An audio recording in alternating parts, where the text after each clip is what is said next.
6, 1997, and we're talking about after the war and your trips and where your brother and sisters were. Okay, we were in Lublin, and how did I get to, I even don't remember. We got into Lodz. How I got there, I don't remember. Because my sister, like I said, my older sister was stayed in Lublin. And my three other younger sister, my brother, were in the orphanage. And how I wind up in Lodz, I don't even remember that, okay? So I stayed with my aunt, like I told you, that aunt that is still alive, that's from Canada. I stayed with her. And she had a brother. She had a, oh, now I remember. Anyway, I'm not going to mention it. She had a brother. She tried to fix me up with her brother. But I didn't care. So I stayed with her, and she had already another friend, her friend from a camp that and she married him after the war, after we got out. And so one day, he was gone, and one day she sent me out to look for him for coming. You know, in Europe they eat dinner at noon, 1 o'clock or 2 o'clock, and not 7 or 8 o'clock. So one day she sent me out to look for my uncle, not uncle, but her friend, to look for him to come and have dinner. So while I was going to look, here comes my friend, a friend of ours, my friend, that she was with us in concentration camp. And and she asked me, where are you going, Marisha? Where are you going? Oh, I said, I'm going to look for SHOAH. What's your rush? I said, well, she sent me Solper, her name is Solper. I said, well, she'll send me to go look for him. We're going to have dinner. She said, why don't you come over to my house? There's a friend of Marshall. There's a friend in Pietrkov, and I want you to meet him. Oh, I said, no, not now, because I have to go look. And the fate, probably the destiny, made it that all of a sudden I turn around, here he comes, and I don't have to go look for him. So I told him that he should go home, and I'm going to go over to Laia, her name was Laia, and to meet his guy. That was the guy that she meant to meet. And I'm still here meeting him. And what's his name? David. His name is David. So anyway, that we went one day out, and we went to a bakery. Of course, it was already about a few months. No, we were liberated already 6 months almost, or 3, 4 months. He was liberated in May. We were liberated in January. So they had already stores and bakeries and everything. So we go into the bakery to buy something, a sweet roll or something. So this woman was standing with a little girl, maybe 7, 8 years old. She must have come from Russia. And she was buying, and that little girl, so he saw this little girl, and he said, a little girl is still alive, it still lived through, and he bought a cookie. I said, she's a little girl, I'm a little girl too, I want a cookie too. And that's how we got, and we went back, and then he made a bet with all his friends, because I was very hard to get, okay, with all the friends, there was a whole bunch of boys. And so he made a bet. He said, I'm going to get through her. And so far, he is still getting through me. When did you get married? We got married in 1945, July 15. It's going to be 52 years this year, July. Where did you go after you got married? After that, we stayed with those friends. And then we decided, well, a lot of people were going to Germany. Germany, they was constantly talking about Germany, that they have camps, they give this, and they get UNRWA. You know what the UNRWA is? and that they support you, and that they give you a place where to stay, a place. And after that, after we married, I found out that I was pregnant. And so we decided, it's not like he said a few days, it took about 2 months or more, because I met him in May, and we finally decided to go to Germany, to leave to Germany. And we had to take a train. And there was this, we went through Germany. I think the Russians were in Berlin, and then the English and the French and the Americans, the 4 sections. So we had to go through borders, you know, and we wind up in Bergen-Belsen, in the camp that was liberated by the English.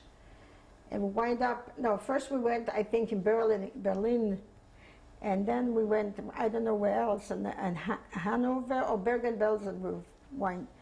And of course I told them that I have 3 sisters and a brother that we lived through, that were living, they were sent someplace from an orphanage someplace, in Landsberg in Germany, they were sent. And then we wind up in Landsberg. We got to Landsberg after Bergen-Belsen. A lot of them were going, you know, and we left Bergen-Belsen and we wind up in Landsberg. And that's when he went to look for my sisters.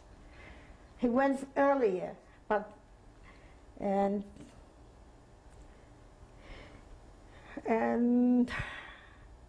then they came, after we came, my sister, my older sister, came with her husband, and so we decided that why should they be in a place that they don't want to be, so they came to live with us. We were sent to Neufreimann, and close to Munich, in a camp, not a camp, it wasn't a camp, it was like a village, you know, like a lot of, like a project. All the Germans were living there, you know, that they had gardens, private homes, and at the private homes there were 3 couples. My sister and I and another couple was upstairs living. Okay, so, and then my sisters came, my brother came, and my brother was very Zionist. He was for Israel, and he still is. He gives a lot of money, and he gives a lot of donations to Israel. He decided to go to Palestine, to Israel. In those days it wasn't Israel, it was Palestine.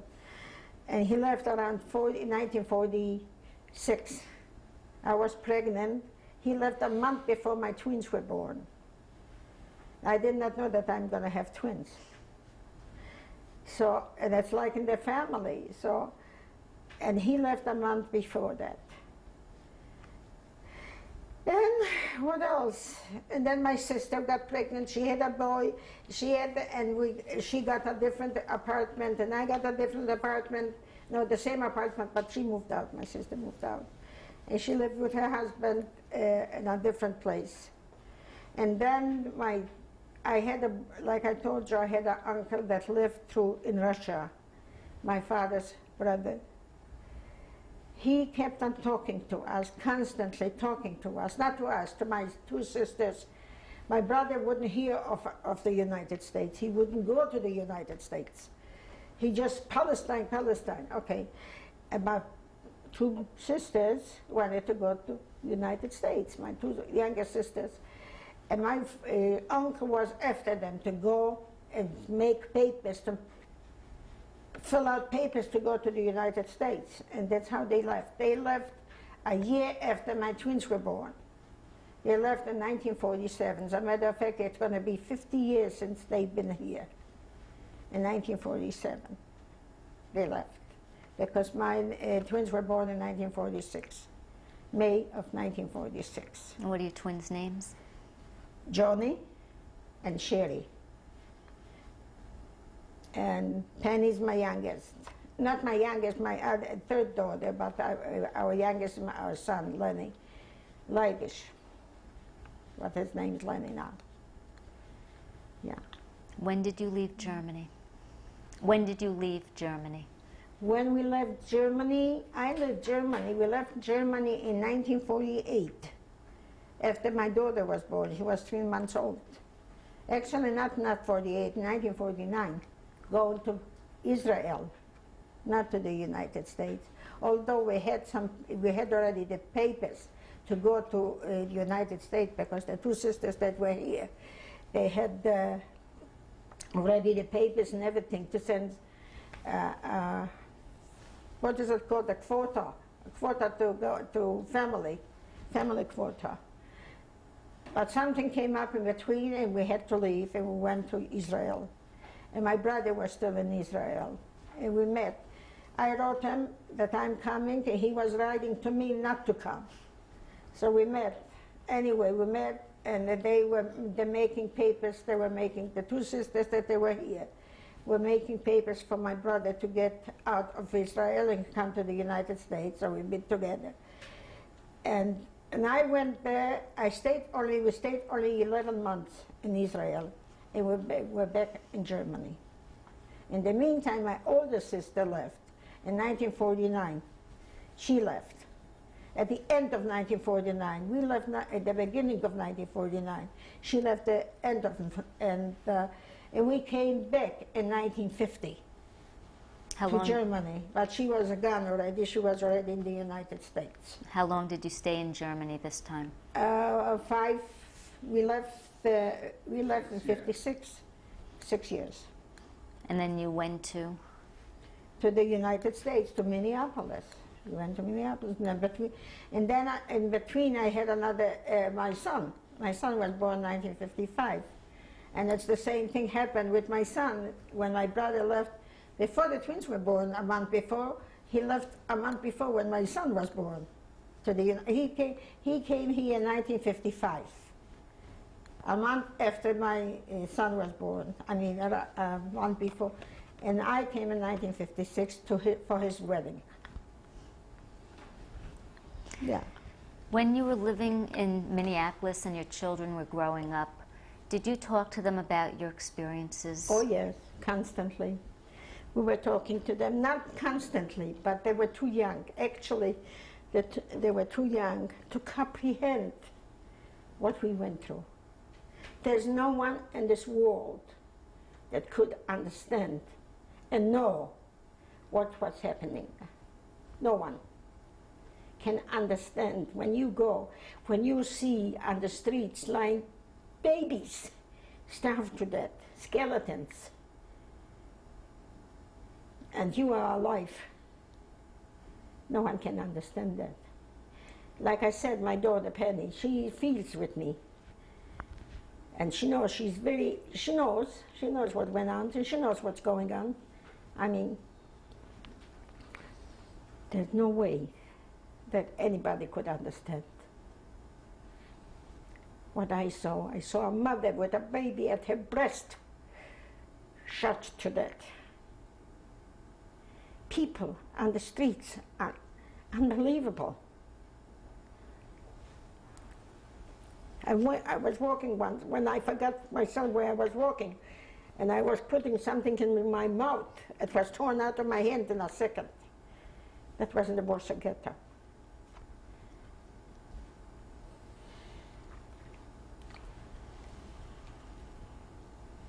What else?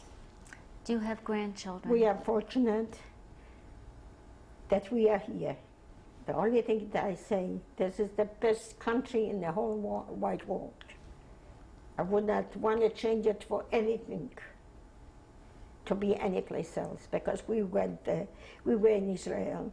We were just not long ago, 1949, 1989, we were in Israel, we were in Poland. Nowhere in the world can you find it. And nowhere else can you achieve or reach the things that you want to do and become somebody than the United States. Although there's plenty of fear too, but it's not as bad. I'll give you, after 50 years, 1989, I was standing in Warsaw on the street, at that time I was smoking. I was standing, my brother, my sister, my sister-in-law went into a store, and I smoked a cigarette outside because I couldn't smoke inside. A woman comes close to me, a Polish woman, because there's not too many Jews there. A Polish woman, because like I said, I don't look Jewish. So she thought I'm another Goya, you know, another Shiksa. And she comes over to me, and they had elections at that time for prime minister or whatever, president or whatever.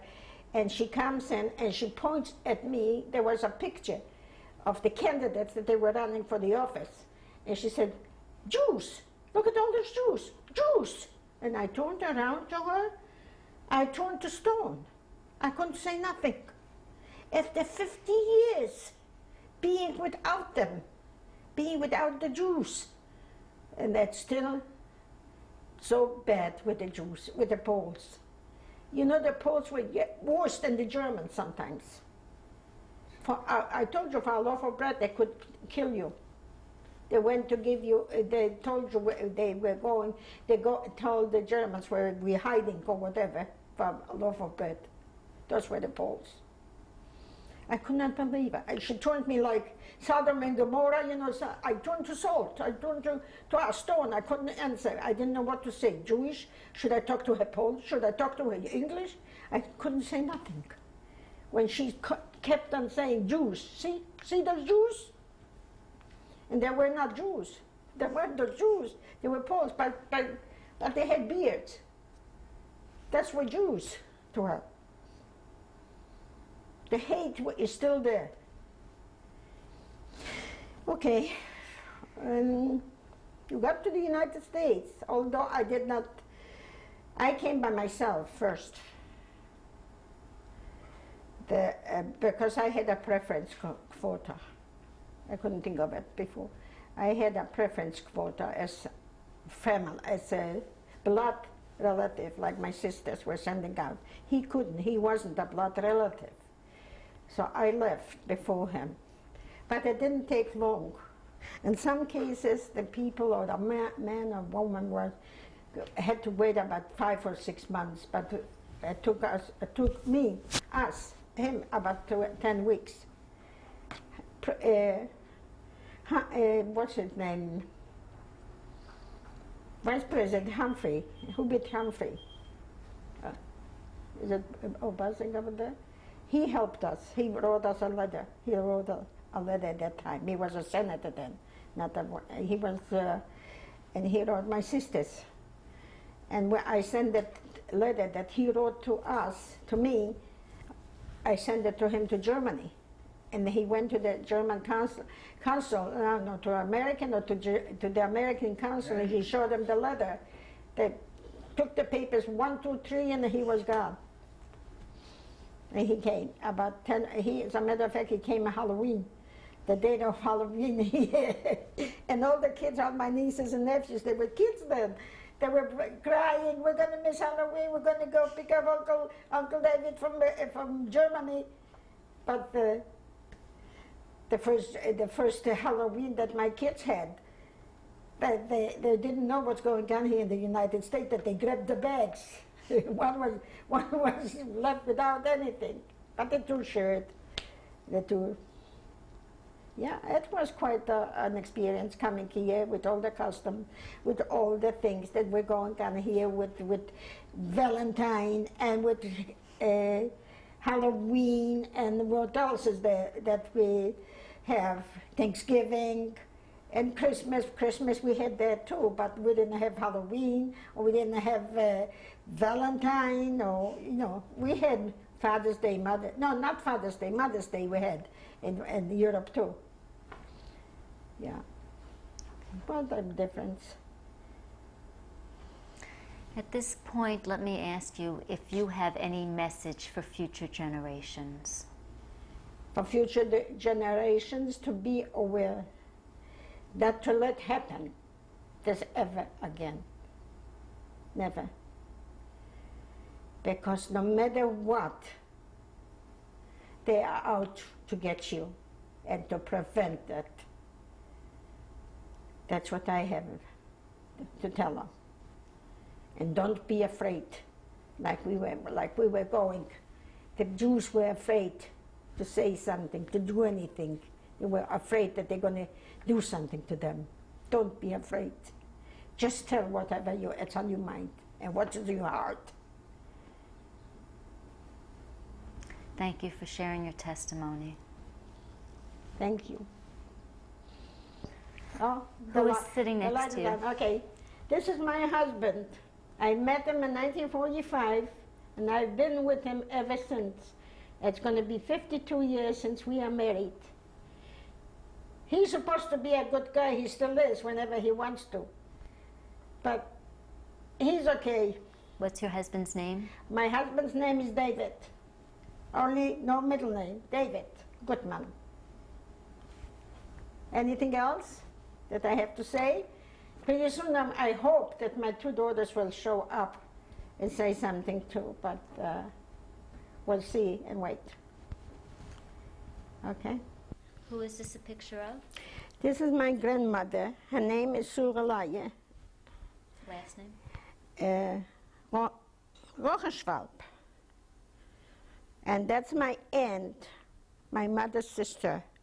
Her name is Etta Schlimmer, married name Schlimmer. Where was this taken? That picture was taken in Warsaw in 1937 or 1938, right before the war broke out. Who is this a picture of? That picture is of my father. His name is Chaim Leibisch Mandelbaum. When that picture was taken, I don't know and I don't remember. We only have one only picture of my whole family. I don't have a picture for my mother, just my father. And he, should I say when he was killed? Oh. That's how he looked to me when I saw him last. He was killed the Rosh Hashanah 1939.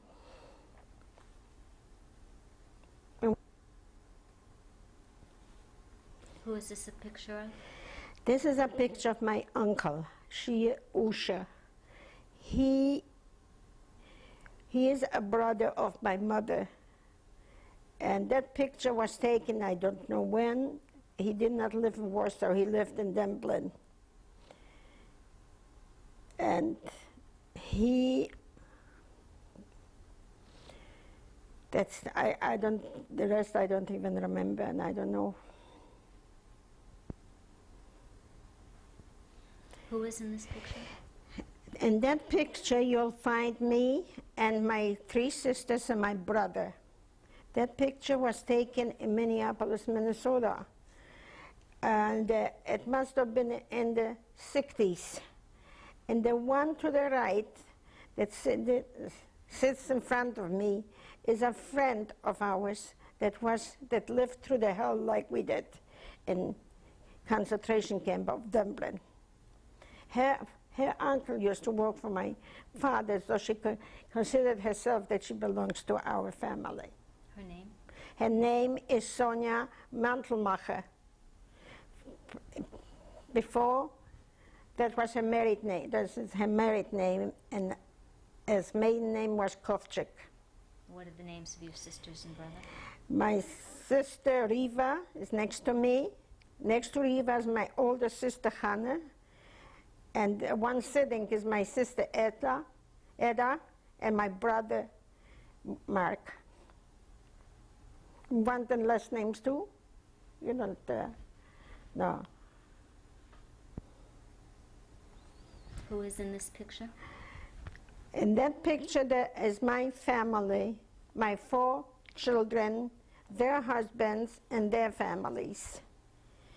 The first one to your left is my son, Leibisch, Lenny, and his wife with a little baby, with my granddaughter on her lap. What are their names? Her name is Brenda and Lindsay Gutman, of course. And then is my other son-in-law, No, that's my husband standing next there. And Penny, our daughter, that is supposed to come now, and had two little girls on the bottom. Dina, Jenny, and Jennifer. I mean, Erin and Jennifer. Getting confused. You want the last name? You don't need the last name. Oh, here they are. And this picture was taken of the bat mitzvah of my granddaughter Dina, which is in the middle, and her father is behind her, and her brother Michael is behind, next to her. And my daughter sitting, my two daughters, my twin daughters sitting next to me, Johnny and Sherry. And my grandson Tony, who's that? And Wendy, and my granddaughter Wendy, and my son-in-law Sparky, and Norm. What is this a picture of? That picture was taken 1995 on the anniversary of our liberation from concentration camp.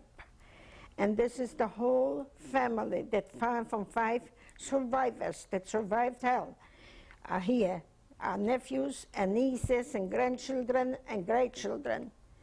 And that was taken in Minneapolis, Minnesota. Can you tell me about this picture? Yes, this picture is also from the 50th anniversary of our liberation, that our children presented us at that time with that. You can see on that picture there's 5 birds flew the coop, that you can see it at that day when we were liberated, January of 1945.